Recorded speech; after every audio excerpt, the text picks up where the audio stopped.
Welcome to another Thursday Night Geeks of the Week. I'm Mario, and this is the closest thing I have to an Iron Man shirt because it's red. To the video. Steph, I really enjoyed your review of Iron Man 3, and I'm excited for you because The Great Gatsby comes out today, and I know you've been looking forward to that film. I would dress up as The Great Gatsby right now, but I am not that fashionable or handsome.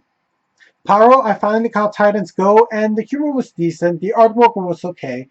I think the problem is that it's a series now. When it first came out on DC Nation, I really loved it because it was short, quick, it made its joke, it hit its mark, and then they moved on. But now it has to carry a whole series, and I don't know if it's going to be able to do that. Still, I'm going to give it a try, and I hope you start feeling less whelmed soon.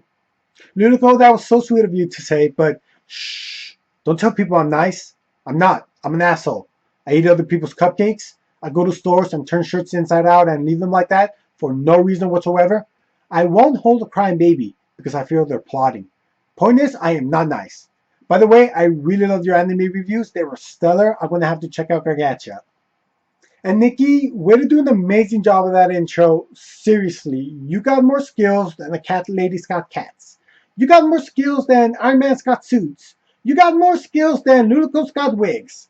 Point is, I'm going to download the video. Next week, it's going to be my official intro, and I hope you can live with that. I did see Iron Man over the weekend, and I'm going to give you my spoiler-free review, but first, my reactions during the film. Iron Man! Iron Man! Iron Man! Oh, Tony. Oh, Pepper. Oh, shit. Oh, no. Oh. Why do the credits take so freaking long? I know there's something at the end. I'm going to wait. With that out the way, here are the positives of the film. The usual stuff. Visually looked great. I loved every scene with Pepper Potts in it. Robert Downey Jr., as always, brings it.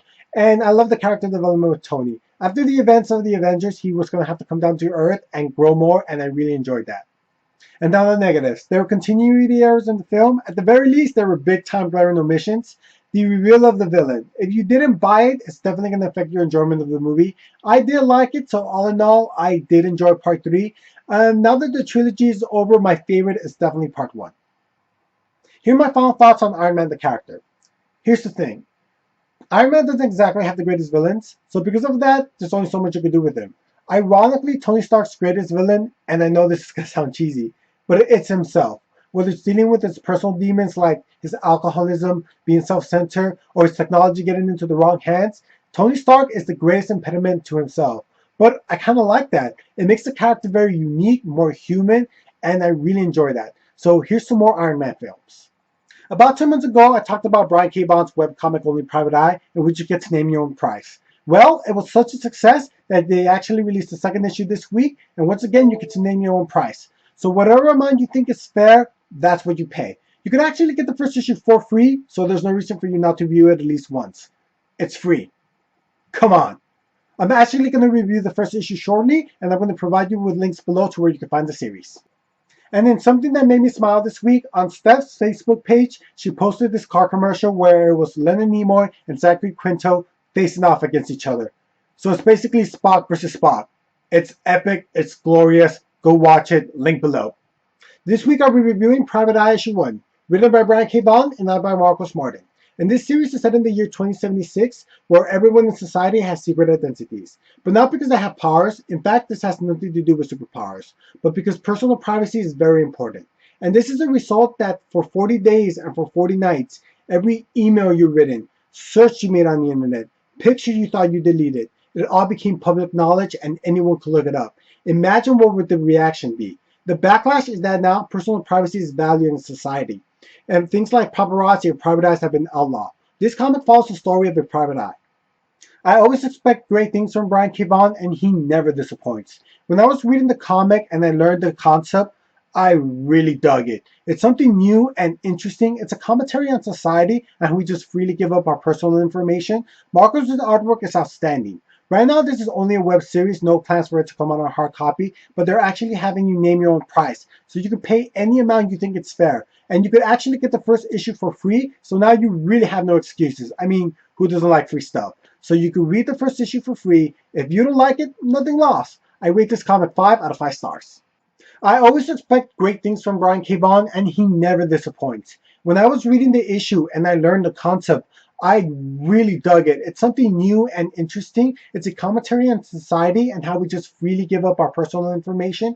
Marcos's artwork is outstanding. Right now, this is only a web series, no plans for it to come out on hard copy, and they're having you name your own price. So you can pay any amount you think it's fair. But you could actually get the first issue for free. So now you have no excuses. It's free. Who doesn't like free stuff? So you can read it. If you don't like it, nothing lost. I rate this issue 5 out of 5 stars.